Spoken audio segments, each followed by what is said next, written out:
Welcome to బ్రిమ్మిస్ kitchen. ఈరోజు మనం గుడిలో తయారు చేసే టెంపుల్ స్టైల్ చింతపండు పులిహోర, ఎంతో కమ్మగా పుల్లగా ఉండే పులిహోర తయారు చేసుకుందాం. మన ఇంగ్రీడియంట్స్ ఏంటంటే పచ్చిమిరప, వేరుశనగ, మినుములు, శనగపప్పు, ఎండుమిరగాయలు, జీడిపప్పు, కరివేపాకు, అలాగే మెంతులు, ఆవాలు, జీలకర్ర, కొద్దిగా బెల్లం, ఇంగువ. ఈ ఇంగ్రీడియంట్స్ చింతపండు కూడా నీటిలో నానబెట్టుకుని ఉంచుకోవాలి. ముందుగా చిన్న పాన్ తీసుకుని ఒక స్పూను మెంతులు, ఒక స్పూను ఆవాలు చిట్టపట్టలాడే వరకు వేపుకోవాలి. చిట్టపట్టలాడిన తర్వాత అది పక్కన పెట్టుకుని ఒక పాన్లో కొద్దిగా నూనె పోసి ఒక చిటికెడు అందులో కొద్ది కరివేపాకు వేసి ఈ చింతపండు పిండిన నీళ్లు అందులో పోసుకోవాలి.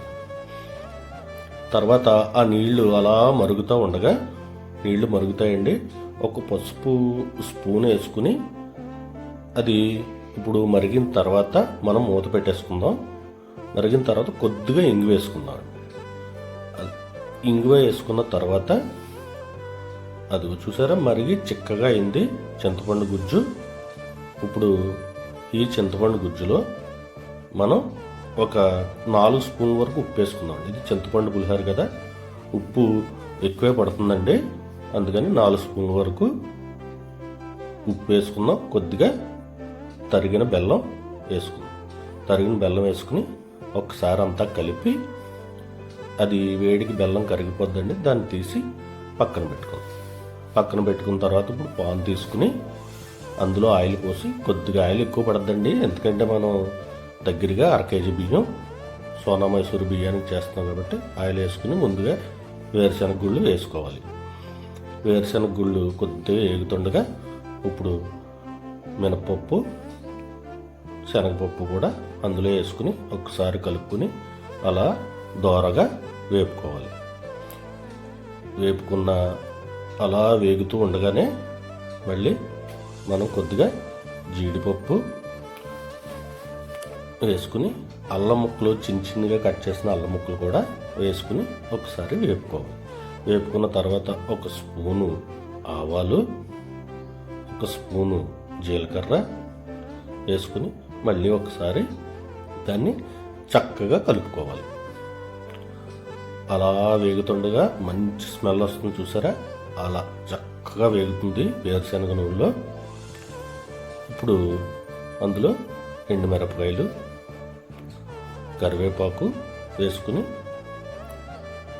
మనం ముందుగా కోసి పెట్టుకున్న పచ్చిమిరప, ఒక 10 పచ్చిమిరపకాయల వరకు పడతాయండి, పచ్చిమిరప వేసుకుని బాగా వేపుకోవాలి. పచ్చిమిరపకాయలు పూర్తిగా వేగేసరికి మనకి ఈ పప్పులన్నీ కూడా బ్రౌన్ కలర్లో వస్తాయి. అప్పుడు తర్వాత మళ్ళీ ఉప్పు కూడా కొద్దిగా మనం ఇంగువ వేసుకుని మళ్ళీ ఒక్కసారి కలుపుకోవాలి. చూసారా చక్కగా వేగిని కమ్మటి వాసన కూడా వస్తున్నాయి. ఇప్పుడు ఈ వేగిన మిశ్రమాన్ని స్టవ్ ఆఫ్ చేసి పక్కన పెట్టుకుని మనం వేడి రైస్ గోరువెచ్చ ఉండగా తీసి ఒక్క చిటికెడు పసుపు వేసుకోవాలి. మళ్ళీ పసుపు వేసుకున్న తర్వాత మనం పక్కన పెట్టుకున్న చింతపండు గుజ్జు ఉంది కదండి, అది కొంతవరకు వేయండి, తర్వాత పులుపు చూసుకుని మళ్ళీ వేసుకోవచ్చు. ఎందుకంటే పూర్తిగా ఒకసారి వేయారంటే మళ్ళీ పులుపు ఎక్కువ తక్కువ అవ్వకుండా కొంతవరకు వేసుకుని కొద్దిగా బ్యాలెన్స్ ఉంచుకోండి. ఇప్పుడు ఈ వేడివేడి అన్నంలో ఆ పులుసు గోరువెచ్చగా ఉంది కదండి, కలపచ్చు. అలా కలిపి ఒక్కసారి మొత్తం అన్నం అంతా పట్టేలాగా నీట్గా కలుపుకుని ఇప్పుడు మనం ముందుగా తాలింపులు వేసుకున్నాం కదండి, ఈ తాలింపులన్నీ కూడా ఈ రైస్లో వేసేయండి. రైస్లో వేసేసి మళ్ళీ మొత్తం కలిపేలాగా దీన్ని కూడా కలిపి మనం ముందుగా ఆవాలు, మెంతులు వేపుకున్నాం కదండి, ఆ పౌడర్ కూడా కొద్దిగా వేసుకుని ఒక్కసారి ఈ మిశ్రమాన్ని అంతా చక్కగా కలిసేలాగా కలుపుకోండి. అలా కలుపుతుంటే ఆహా కమ్మటి వాసన వస్తుందండి. ఇంగువ, మెంతులు ఇవన్నీ కూడా బాగా దోరగా కాలినాయి కదా, ఇది టేస్ట్ కూడా చాలా బాగుంటుందండి. చూసారా ఎలా ఉందో, చక్కగా అలా కలుపుకున్న తర్వాత ఒక్కసారి మరి ఉప్పు సరిపోయిందో లేదో చూడాలి కదండి, అది కూడా కొద్దిగా చూద్దాం ఉప్పు సరిపోయిందో లేదో. ఉప్పు కొద్దిగా పడుతుంది అనిపించిందండి నాకు. నేను ఒక స్పూనున్నర వరకు మళ్ళీ కొద్దిగా ఉప్పు వేస్తానండి. ఎందుకంటే ఉప్పు సరిపోకపోతే మరి టేస్ట్ ఉండదు కదండి. అందుకని మళ్ళీ ఒకసారి ఉప్పు చూసుకుని ఒక స్పూను లేదంటే స్పూను సరిపోతుంది అనుకుంటున్నాను వేసుకునండి. అంటే తర్వాత పులుపు కొద్దిగా ఉప్పును లాగుతుందండి, దాన్ని బట్టి వేసుకోండి.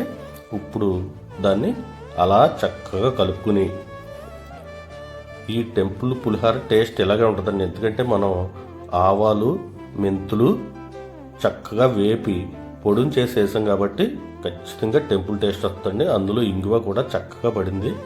చింతపండులో వేసాం ప్లస్ ఇందులో వేసాం. చూసారా ఎంత చక్కగా ఉందో పులిహోర. ఒక్కసారి తిన్నామంటే మళ్ళీ వదలమండి. చక్కటి పులిహోర. సో మీకు నచ్చితే లైక్, షేర్.